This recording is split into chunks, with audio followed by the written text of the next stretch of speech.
And so I think having experienced the acting side of it, I was kind of probably overthinking a lot about like how to create an environment for myself that allows me to perform the way I need to, because this film is a very performance-heavy film. And also, how do I create an environment for our department heads where they still have the support that they need? We have all the conversations we need to have, and we're, not scrambling on the day. And how do I create that environment for our cast? Hello, and welcome to the Cinemaniacs podcast. I'm your host, Chris Reed, editor of Film Festival Today and lead film critic at Hammer to Nail. On today's show, we're going to talk about the 2026 South by Southwest Film and TV Festival in Austin, Texas. Joining me on the show is Tina Kakadelis, who is based in Pittsburgh and is a member of a number of critics organizations, including the Online Association of Female Film Critics. She writes for her site Beyond the Cinerama Dome and also Film Obsessive. It's great to have you on the show, Tina. Thank you so much for joining me. Thank you so much for having me. I'm really excited to talk about South by. Absolutely. We were both on the ground there and we saw many films. What were, let's say, 3 of the favorite things that you saw there? Absolutely. So I'm going to give you 2 features and a short, which is kind of unexpected. So I'm going to say Brian is one of my favorite. It was a feature. Drag was another one, another feature. And then a short film that really just captured my heart was called Irritation. Tell me about each of those films, starting with the short, which, if I'm not mistaken, it was the winner of a special jury award in its category of documentary shorts. So yes, it was. Let's start with that. Absolutely. Yeah. So it was directed by Victoria Tro. The word irritation is just a really, really fancy way of saying a burp. And it is, so it's kind of a humorous documentary of this woman who really wants to break the Guinness World Record for the loudest female burp. And I'm curious if you have a guess of what decibel the current record is. Oof, I'm not even going to try. 80. 107.3. Oh my God. So the subject, Kaylee, it's her quest of trying to train to become the loudest female burper. And it's really beautifully put together. It's kind of manicured in this nice way that it has a tinge of flair to it. Victoria, the director, spent 15 years in marketing. And so you see that come through. But it is still, at the end of the day, just this simple story of the pursuit of something bigger than yourself. It just happens to be a burp. That's beautiful. I can't wait to watch it. I'll try to get a link. Tell me about Brian. I almost saw it, but the scheduling just didn't work out. Yeah, Brian is directed by Will Ropp. He is a first-time feature from him. It's about a teenage boy who struggles with OCD and intrusive thoughts, and he's trying to keep it under control, but when he's stressed or anxious or something, these sentences just come out that are usually angry and profanity filled. And it's, when you're in high school, when are you not stressed or angry or scared or anxious?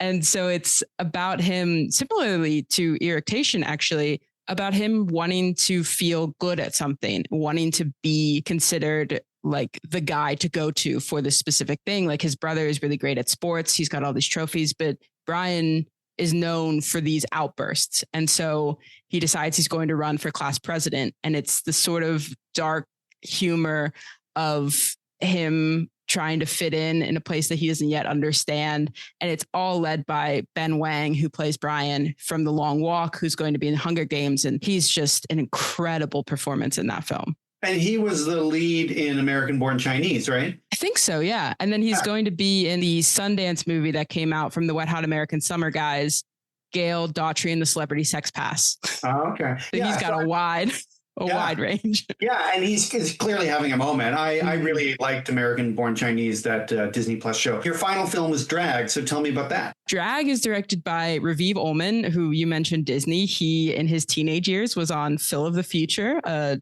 little television show on Disney Channel.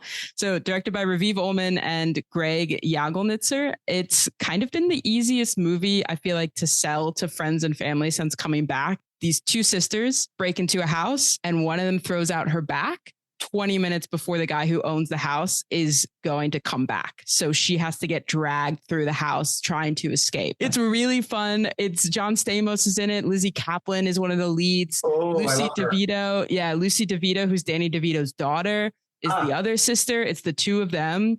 And it's a really, really fun, kind of a little gnarly horror movie, I guess you could say. That was not on my radar at all, but your description of it kind of makes me want to check it out. So my three that I chose to talk about, because I liked a number of films, but were Basic, and then two documentaries. First, They Came From My College, and Serling. So let's start with the non-documentary first. Did you see any of those three? I saw Basic, and I wanted to see Serling because I was a young little preteen who was obsessed with the Twilight Zone, and I am so sad to have missed it. So I can't wait to hear what you have to say about it. Yeah, well, I hope you can get a link for it because it's definitely worth watching. So you saw Basic. So just for the sake of our viewers, I'll briefly describe it. So it's from Chelsea Devantes, who's also an actress, but she wrote and directed this. She had a 3-minute short that was supposed to play at the 2020 South by Southwest, but that got canceled because of COVID. And this is the feature-length version of that. The film stars Ashley Park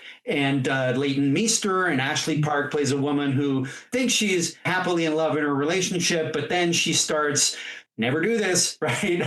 Spending time on social media, stalking her boyfriend's ex, who's played by Leighton Meester, leads to all sorts of shenanigans. Ashley Park is so much fun on screen. And I love how the relationship that she develops with her boyfriend's ex goes in some really unexpected directions.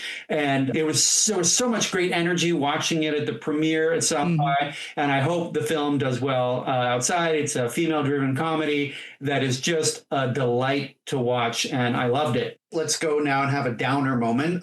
So the documentary, First They Came From My College, is directed by Patrick Bresnan, and it's about basically the destruction of the new College of Florida, though the people doing it don't see it as a destruction. It's a state school, an honors school, and it's taken over by Ron DeSantis to change it from what it was, which was this progressive liberal arts institution, into something quite different. And we watch this transformation happen on screen. Interestingly, one of the main characters in the documentary is a woman that I went to grad school with years ago. Wow. Whose last name is also Reid, but spelled differently, R-E-I-D, Amy Reid. And so that was a surprise. I'd forgotten she was teaching there. And it's an intense documentary that I recommend people watch because it speaks to a lot of the things happening in our moment. And then finally, Serling, which is directed by Jonah Tulis, and a film I hope you get to see. And as you mentioned, it does have a connection to the Twilight Zone because it is a documentary biopic about Rod Serling, the creator of the Twilight Zone and other things that I didn't know about afterwards. But it follows his life, shows you his service in the military during World War II, and then something I already knew, which was how in the 50s he struggled to get social justice themes that he wanted in his scripts to make it to the small screen. He wanted to do a show on the murder of Emmett Till, and that got sort of so changed that it was no longer really about racism. And this pushed him to finally, really work hard to get his own show for 5 seasons, The Twilight Zone. And it follows him and his struggles because he worked so hard. The man was a workaholic, but he was also a father and a husband. And so it tracks all of that. And I really liked it and I highly recommend it. So are there any films that from South by that you think have a chance of making a splash outside the fest this year? Did you hear any buzz, anything like that? I think Basic, if the marketing does well, I think Basic has the heart and the humor and the performances to really, really fill this gap of romantic comedies and just comedies in general that have this wide appeal that I feel like have been missing for a really long time. I think a lot of people think of Leighton Meester from Gossip Girl, and to see her in this performance is so fun. And I really believe that there's so much life in Basic that is, like I said, so wide appeal that I feel like it's not going to be in the Oscar conversation, but I do feel like maybe a Golden Globes for comedy because it's so strong and so tightly written. I suspect you're right, and I certainly hope you are. I think another film that might have life outside of South by is Over Your Dead Body, ultra violent. I wouldn't call it horror, but let's call it comedy thriller starring Jason Segel and Samara Weaving. That's a remake of a Norwegian film of the same title. That has comedy. It has a lot of violence. There's also Normal starring Bob Odenkirk. Yes. right? Sort of leaning into his action phase after the Nobody films. I think those might sort of reach some kind of audience. But yeah, let's hope for Basic. I love Boosters. That is the one coming out of the festival that I feel like we're going to be talking about for the Oscars. I think it's got a runaway win already with costumes. I will be shocked. I would love to see the thing that is going to dethrone this, because those costumes in that film are unlike anything I feel like I've seen in a while. I'm so glad you brought that film up. I completely forgot to mention it. I didn't get to the festival until after both of its screenings. So they had the opening night screening, and then they had it on Friday before I was on the ground. So I didn't see it, but I love Boots Riley. And so I hope I get to see it. And I've heard nothing but good things. Well, Tina, I want to thank you so much for being on the show and sharing your thoughts about the 2026 South by Southwest Film and TV Festival. Thank you so much for having me. This was awesome. Next up, I'd like to share excerpts from 3 interviews I did on the ground in Austin, all with directors whose films I also liked very much. They are Annik Bedward, who directed the documentary Black Zombie, Gloria Mercer, who made the dramatic thriller A Safe Distance, and Emily Robinson, who directed and starred in the body horror adjacent drama Ugly Cry. Black Zombie explains how misconceptions and willful one-dimensional appropriations of Haiti's native Vodou faith have led to racist interpretations and uses of the zombie figure in literature and on screen. So here I am at the 2026 South by Southwest Film Festival with Annik Bedward, the director of Black Zombie. Welcome to the Cinemaniacs podcast. Thank you. So you take on quite a lot here. It's a very ambitious doc. How and when did you decide to tell this particular story? So I've always, I'm Afro-Caribbean Canadian. My father was born in Jamaica. And I've always been really interested in stories and the history of our people that predate colonialism and our connection to West Africa. And often those connections are said to be lost, that there's no record of this, but there are, and there's traces of it in our spiritual traditions. So Vodou, Candomblé, Santeria, these things were always very interesting to me because it holds so much knowledge and history. So when I heard that the zombie was a Haitian Vodou metaphor for slavery, I was like completely shocked that I didn't know that, and I needed to learn more. And as I learned more, I'm like, oh my gosh, like I can't believe no one's told this story and no one knows this story. And it just became a huge passion project of mine. Excellent. Well, it definitely has quite a lot in it that holds the interest, and it's very informative. So how was your research on Haitian Vodou like? What was your research like? I mean, it's a huge topic. Sort of where did you start, and how did you find the people that you interviewed for the film about Haitian Vodou? I always knew I wanted to center the voices of Haitian Vodou practitioners. So I very much started from there, and I went to Haiti, and I worked with a Haitian crew there who introduced me to one of their friends who's Gregory in the film, the voodoo priest in the film. And then I reached out to other people, practitioners who are also advocates for changing the representation of voodoo in the media. So that's how I found them. And then I knew key parts of the story were White Zombie, were Night of the Living Dead, were Serpent and the Rainbow, to understand the evolution of the zombie as a phenomena in pop culture. So I just knew that there were key people who could tell that story, and looked for those people, and critics of those stories as well who could also be in the film. I remembered watching your film that I had seen The Serpent and the Rainbow when it first came out, and I remember not thinking that much of it, and now I feel validated. I know it also was never supposed to be as bad as it was, but the studio made them make it gorier and messier and crazier. They just wanted it to be nuts, and I mean, no thought to what that would do to the representation of Haiti or Vodou. And certainly the clips you choose from it do the film no favors. No. Thank you so much for joining me on the Cinemaniacs podcast. Thank you for having me. A Safe Distance has the great virtue of narrative unpredictability, which, coupled with fine performances from the 2 lead actresses, makes for a wholly engaging watch. Bethany Brown and Tandia Mercedes star as women who find friendship, sexual attraction, and possibly love in the unlikeliest of circumstances. Gloria Mercer, welcome to the Cinemaniacs podcast. I'm here with you at the South by Southwest Film Festival in 2026 to talk about your film, Safe Distance. Thank you so much for having me. I'm really thrilled to be here. As somebody who's made plenty of films of his own, I always find it difficult, though I encourage the students at my university to collaborate, but the idea of giving up your baby to somebody else to cut has always struck me as a difficult process. So I can certainly understand why you'd want to edit your own film. I really enjoy editing. I will say, I would love to relinquish that control. And I hope I don't just seem like a control freak, because part of my editing, it was just the logistics of having an indie and having such a small team and wanting time in the edit. And sometimes, if you don't have a huge budget, you lose the resources to bring someone on for a really long time. And we didn't take too long to cut it, but so part of it was just having the freedom to play in the edit a little more. And I do come from a post background, so I like editing. It's not my first time doing it. But I honestly, in future, I would really, because I come from post, I know a ton of great editors, and I look forward to handing that over on the next feature, potentially, or having some sort of collaboration, because I do think there is a huge value in having an editor be separate from the director. But I also, on this film, it was very fun to edit myself as well. I can understand. So let's talk about your cast. You have Bethany Brown as Alex, Tanda Mercedes as Tandia as Kiana, Chris McNally as Joey, and Cody Kearsley as Matt. Yeah. What was the casting process like? It was great. It was so we Bethany.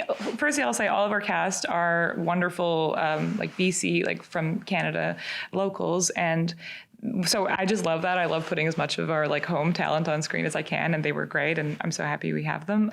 Bethany, our amazing casting directors, Chris and Kara Casting in BC, they showed us Bethany, and we just immediately, I was like, I feel like she's perfect. She just is very good at doing so much just non-verbally, because there's a lot of silence in the film, and I think I saw Bethany's reel, and I just think she's a great she's a great listener, and and she does so much without using her words, and as well as doing some great line delivery. So I really loved her for Alex. Tandia Mercedes, this was her first feature film, which I wasn't even aware of in the moment. And then we cast her, and I was just blown away by how quickly she just jumped into it. And so we cast her through an open casting call, and I just loved the energy she brought in her read. And then we had, I think, a chemistry read with Bethany, and she just immediately, the two of them had such great chemistry. And Tandia just really felt to me like the character of Kiana. She brought, even though she is very different, but she brought some of herself, and then was just able to really embody her. Cody actually knew our producer, but I had only seen him in Riverdale, and he's playing a teenager in high school. And so Nick, our producer, Nick Altabelli, suggested him for Matt. And so I looked at his stuff, and because at first I was like, oh, that's an interesting idea. And then I met with him, and he just had all these great questions about the character. And I was like, he's very different from Matt, who's maybe not a great guy in every single way, but he just really felt like he got it. He got the sort of idiosyncrasies of the character and what Matt as a character is wrestling with. And so I was just so excited to be connected with him. And Chris is he's a great actor in Vancouver who does a lot of Hallmark, and we just love, we put him in the role of Joey. We went out to him. We asked him if he wanted to read the script, and it's very different from what he does a lot of, but yeah, he just was extremely game right from the jump, and it's sort of countercasting what he does in some ways, normally, but I thought it worked great, and it was just a dream to have him on set.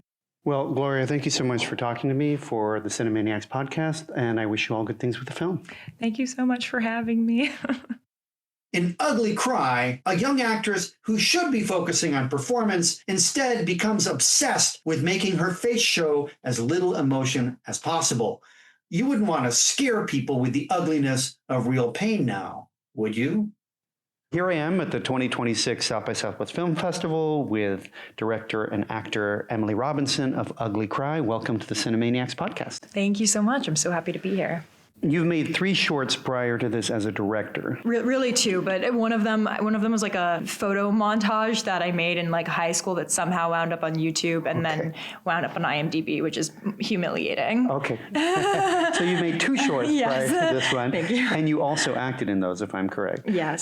So could you tell me about the challenges of directing yourself and sort of how I'm sure that those challenges were heightened at the feature level. So what was it like sort of being both director and actor? So my first short film, Virgin Territory, I was like the lead actor in that. And so I was in every scene, which was definitely great practice for Ugly Cry. I was also 16. It was a long time ago. It was 10 years ago. And then my other short film was really lovely because I had, it was more of an ensemble. And so I was only in like one or two scenes. So I had some wonderful experience getting to be mostly on monitor and then also getting to dip my toes back into acting for that. I've been lucky enough to be an actor on films where the director was also acting in it. And so I feel really fortunate to have had firsthand experience of what it's like being directed by someone who you are scene partners with, and was able to get really valuable advice and wisdom from Alex Heller, who did that with me in The Year Between, and Brie Larson for Unicorn Store. And so I think having experienced the acting side of it, I was kind of probably overthinking a lot about like how to create an environment for myself that allows me to perform the way I need to, because this film is a very performance-heavy film. And also, how do I create an environment for our department heads where they still have the support that they need? We have all the conversations we need to have, and we're, not scrambling on the day. And how do I create that environment for our cast where they don't feel like there are a million cooks in the kitchen, or there's too much happening, or like their scene partner is just kind of giving them passive-aggressive judgment, right?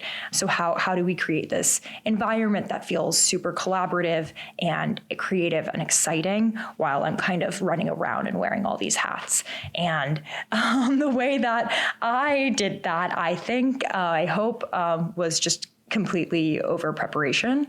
It was, pre-production, talking to actors for years and years. In some cases, Brian Simpkins and I had been improvising and talking about this for truly like 3 years before we ended up filming it for real. When we were actually in production, the night before, every day, I would, like, basically after we would wrap, a producer and I would meet and go through the scenes for the next day and kind of talk through all of the notes for department heads, for actors, and go through each of the beats of the scene. And then the next morning, I would get to set a few hours early, like 1 or 2 hours early, and go through the scenes as an actor and take that time and space so that when we were actually in production filming, I could be there for all of the other people, and I could be running around, I could be doing all of the things, and I still had kind of that like base well of performance thoughts and feelings to kind of dip back into more easily. Well, I'm even more impressed now than I was before. It's a very ambitious work, and certainly everything that you took on makes it even more so. Well, thank you so much. I wish you all good things with the film. I really enjoyed watching it. Enjoy, perhaps, is the wrong word. I found it fascinating, and I'm really impressed with it. Thank you so much. Thank you. All right. I really appreciate it. Black Zombie, A Safe Distance, and Ugly Cry are all definitely worth watching. You can read the full transcript of my interviews over at Hammer to Nail. If you're curious about any of the films discussed on today's show, be sure to look for them in theaters or via streamers. You can read my film reviews at Hammer to Nail and Film Festival Today.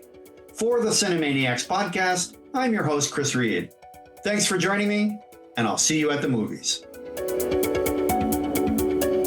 Thanks for tuning in. If you enjoyed what you just heard, we have a whole universe of podcasts waiting for you. Simply search Dragon Podcasts wherever you get your podcasts. You can also explore our full lineup and discover new shows at podbean.com/dragonpodcasts. That's podbean.com/dragonpodcasts.